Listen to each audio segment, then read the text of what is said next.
Kita kan hidup di dunia digital ya, semuanya serba terkoneksi. Tapi, pernah kepikiran nggak sih, siapa sebetulnya arsitek di balik semua ini?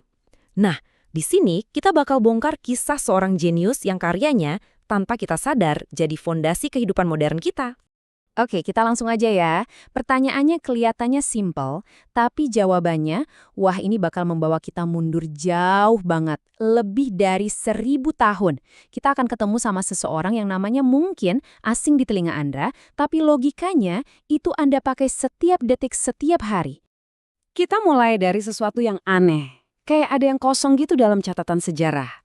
Ada semacam hantu di dalam mesin peradaban kita. Pengaruhnya itu gede banget, tapi anehnya seringkali nggak kelihatan dalam cerita sains yang biasa kita dengar. Padahal, hantu inilah yang tanpa kita sadari membentuk cara kita kerja, cara kita ngobrol, bahkan cara kita mikir. Kalau kita belajar sejarah sains, ceritanya seringkali lompat kan? Dari Yunani kuno, tahu-tahu udah di Renaissance Eropa. Nah, yang menarik di sini adalah, ternyata ada bab yang hilang. Sebuah jembatan super penting yang menghubungkan dua era besar itu. Apa itu? Zaman keemasan Islam. Jadi, di mana sih bab yang hilang ini ditulis? Oke, kita siap-siap mundur ke masa lalu. Perjalanan kita sekarang menuju Baghdad di abad ke-9. Ke sebuah tempat legendaris yang pada masanya jadi pusat ilmunya seluruh dunia. Coba bayangin deh, sebuah tempat di mana para ilmuwan paling cerdas dari berbagai budaya, berbagai agama, semua ngumpul di satu tempat di bawah kekhalifahan Abbasiyah. Ini bukan sekedar perpustakaan biasa ya, Baitul Hikmah itu pusat inovasi global pada zaman itu. Nah, di tengah-tengah kesibukan intelektual inilah kita akhirnya bertemu dengan tokoh utama kita. Namanya Muhammad Ibnu Musa Al-Khwarizmi. Dan dialah arsitek yang akan kita kupas tuntas hari ini. Jadi, Al-Khwarizmi ini bukan cuma ahli matematika biasa loh. Dia lebih dari itu. Dia adalah seorang arsitek, perancang sistem logika yang percaya atau enggak, sampai hari ini jadi dasar cara kita mikir dan cara semua mesin di sekitar kita bekerja.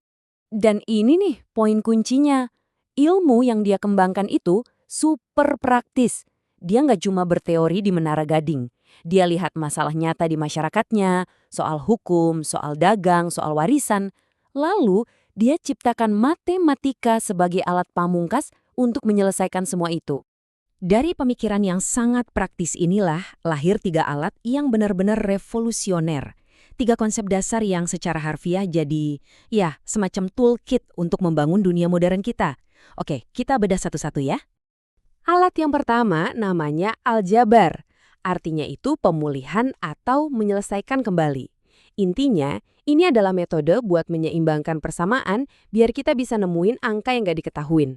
Kedengeran familiar kan? Tentu aja. Dari sinilah kata aljabar yang kita kenal sekarang berasal. Dan ini bagian yang menurut saya paling keren. Al-Khwarizmi itu nggak menciptakan aljabar buat iseng-iseng akademis. Justru, dia merancangnya sebagai alat untuk keadilan sosial. Beneran, buat memastikan pembagian warisan itu adil, atau biar hitungan dagang nggak ada yang dirugikan.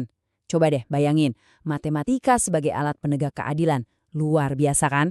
Oke, lanjut ke alat kedua. Sebelum ada terobosan dari Al-Khwarizmi, dunia barat itu pakainya angka Romawi. Nah, coba deh iseng-iseng hitung yang ada di layar ini. Susah kan? Perhitungan yang sedikit aja rumit jadi hampir mustahil dengan sistem yang kaku kayak gini. Terus, muncullah sebuah revolusi. Revolusi dalam bentuk satu angka doang, sifir atau 0. Al-Khwarizmi inilah yang mempopulerkan sistem angka Hindu-Arab, termasuk konsep 0 ini. Konsep ini benar-benar menghancurkan semua batasan matematika kuno.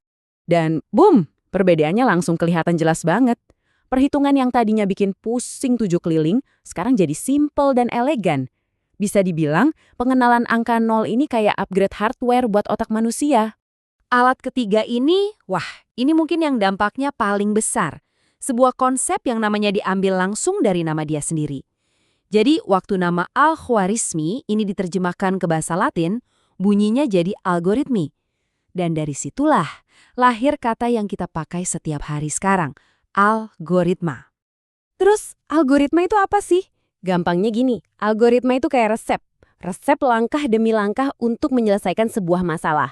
semacam kerangka berpikir komputasional. Dan yang gila, ini adalah software pertama di dunia yang diciptakan ribuan tahun sebelum ada yang namanya komputer. Oke, sekarang bagian serunya.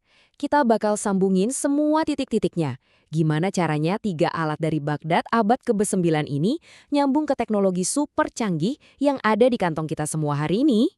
Tiap kali Anda ngetik sesuatu di Google dan tekan search, di belakang layar, Anda itu lagi ngejalanin algoritma yang super kompleks. Sebuah resep langkah demi langkah yang akarnya langsung dari pemikiran Al-Khwarizmi. Feed Facebook atau TikTok Anda, kenapa video itu yang muncul? Nah, itu semua diatur oleh algoritma yang nentuin apa yang paling pas buat Anda. Itu logikanya Al-Khwarizmi yang lagi bekerja. Jadi pada dasarnya seluruh dunia digital kita, dari smartphone sampai AI yang canggih, semuanya berjalan di atas fondasi yang sama, yaitu prosedur yang logis dan sistematis yang dia rintis lebih dari 1000 tahun yang lalu.